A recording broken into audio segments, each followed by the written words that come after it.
ಜನಸೇವಾ ಟ್ರಸ್ಟಿನ ವತಿಯಿಂದ ಏನೆಲ್ಲ ಕಾರ್ಯಕ್ರಮಗಳನ್ನು ಹಮ್ಮಿಕೊಂಡಿದ್ದಾರೆ ಅಭಿನಂದನೀಯವಾದದ್ದು ಮತ್ತು ಸ್ತುತ್ಯವಾದದ್ದು, ಅನುಕರಣೀಯವಾದದ್ದು.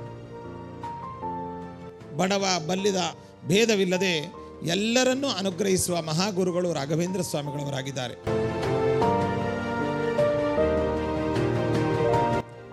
ರಾಘವೇಂದ್ರ ಸ್ವಾಮಿಗಳವರನ್ನು ಅರಿಯದೇ ಇರತಕ್ಕಂತಹ ಜನಾಂಗವಿಲ್ಲ.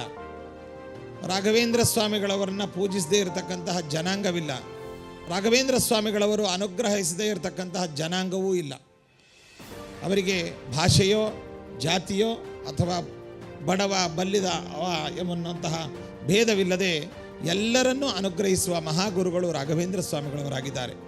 ಅದಕ್ಕೆಂದೇ ವೇದಿಕೆಯ ಅನೇಕ ಗಣ್ಯರು ರಾಘವೇಂದ್ರ ಸ್ವಾಮಿಗಳವರಿಗೂ ಆ ಮಠಕ್ಕೂ ಇರುವ ನಂಟನ್ನು ಅನೇಕ ಬಗೆಯಾಗಿ ಹೊಗಳಿ ಹಾಡಿದ್ದಾರೆ. ಈ ಸಂದರ್ಭದಲ್ಲಿ ಯಾವ ಜನಸೇವಾ ಟ್ರಸ್ಟಿನ ವತಿಯಿಂದ ಏನೆಲ್ಲ ಕಾರ್ಯಕ್ರಮಗಳನ್ನು ಹಮ್ಮಿಕೊಂಡಿದ್ದಾರೆ, ಇದು ನಿಜವಾಗಲೂ ಕೂಡ ಅಭಿನಂದನೀಯವಾದದ್ದು ಮತ್ತು ಸ್ತುತ್ಯವಾದದ್ದು, ಅನುಕರಣೀಯವಾದದ್ದು.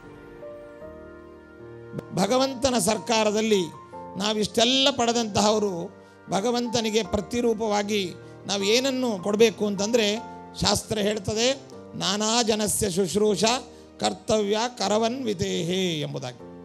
ನಾನಾ ಜನರ, ದೀನ ದಲಿತರ, ಬಡಬಗ್ಗರ ಒಂದು ಸೇವೆಯನ್ನು, ಸಹಾಯವನ್ನು ನಾವು ಮಾಡುವುದೇ ಭಗವಂತನ ಸರ್ಕಾರಕ್ಕೆ ನಾವು ಕೊಡುವಂತಹ ಒಂದು ಟ್ಯಾಕ್ಸ್ ಆಗಿದೆ.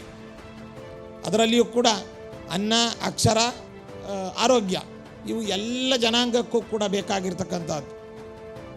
ಆ ಹಿನ್ನೆಲೆಯಲ್ಲಿ ನಮ್ಮ ಜನಸೇವಾ ಟ್ರಸ್ಟಿನ ವತಿಯಿಂದ ಏನು ಬಡ ಜನಗಳಿಗೆ, ಶೋಷಿತ ಜನಾಂಗಕ್ಕೆ ಒಂದು ಸಹಾಯ ಹಸ್ತವನ್ನು, ಮನೆಗಳನ್ನು ಕಟ್ಟಿಸುವ ಮೂಲಕ, ಅದೇ ರೀತಿಯಾಗಿ ಯಾವ ಕರೋನಾ ಸಮಯದಲ್ಲಿ ಔಷಧೋಪಚಾರಗಳನ್ನು, ಅನ್ನಗಳನ್ನು ಒದಗಿಸುವ ಮೂಲಕವಾಗಿ, ಆ ಸೇವೆಯನ್ನು ಮಾಡಿರ್ತಕ್ಕಂಥ ವ್ಯಕ್ತಿಗಳನ್ನು ಗುರುತಿಸುವ ಮೂಲಕವಾಗಿ ಸಂತ್ರಸ್ತರಿಗೆ 10 ಹಲವು ರೀತಿಯ ಸಹಾಯ ಹಸ್ತವನ್ನು ಚಾಚುವ ಮೂಲಕ ನಿಜವಾಗಲೂ ಕೂಡ ಇದು ಅನ್ವರ್ಥಕವಾಗಿರ್ತಕ್ಕಂತಹ ಜನಸೇವೆಯನ್ನು ಮಾಡಿರ್ತಕ್ಕಂಥದ್ದಾಗಿದೆ ಈ ಸೇವಾ ಟ್ರಸ್ಟ್.